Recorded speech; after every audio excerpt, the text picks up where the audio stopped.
একজন মহিষী মহিলা, একজন অসম সাহসী নেত্রী, একজন দূরদৃষ্টি সম্পন্ন রাষ্ট্রনায়ক, যিনি বাংলাদেশে এই 54 বছরের 43 বছর রাজনীতিতে বিচরণ করেছেন দাপটের সঙ্গে। এই নেত্রী বাংলাদেশে তিনবার তিনি প্রধানমন্ত্রী নির্বাচিত হয়েছেন বিপুল ভোট এবং সম্পূর্ণ একটি নিরপেক্ষ ভোটের মাধ্যমে। তিনি 2বার বিরোধী দলের নেত্রী নির্বাচিত হয়েছেন এবং প্রতিটি ক্ষেত্রেই তার যে মূল লক্ষ্য ছিল সে লক্ষ্য ছিল বাংলাদেশে গণতন্ত্রকে প্রতিষ্ঠা করা।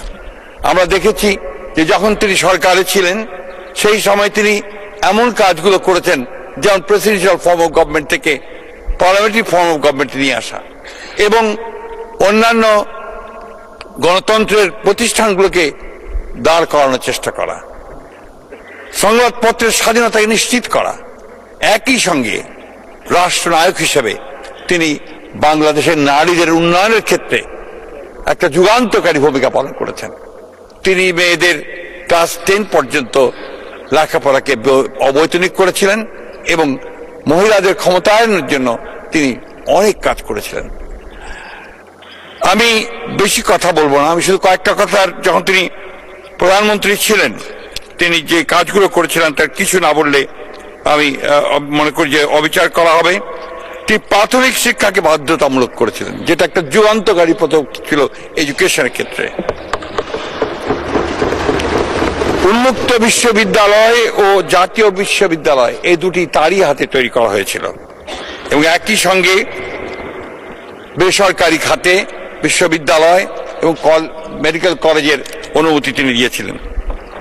তিনি কৃষকের ভাগ্য পরিবর্তনের জন্য 5,000 টাকা পর্যন্ত কৃষি ঋণ সুদ সহ মকুব করেছিলেন, 25 বিঘা পর্যন্ত জমির খাজনা মাফ করে দিয়েছিলেন। একই সঙ্গে তিনি আমাদের মুক্ত বাজার অর্থনীতিকে সামনে এগিয়ে নিয়ে যাওয়ার জন্য তিনি অনেকগুলো ব্যবস্থা গ্রহণ করেছিলেন। তার মধ্যে একটি ছিল আমাদের আপনার রেভিনিউ আর্ন করার জন্য ভিএটি, এটা ছিল তার করা, এবং বিনিয়োগকে মুক্ত করে দেওয়া বেসরকারি খাতে, যেটা আমাদের অর্থনীতির যুগান্তকারী পদক্ষেপ রেখেছিল।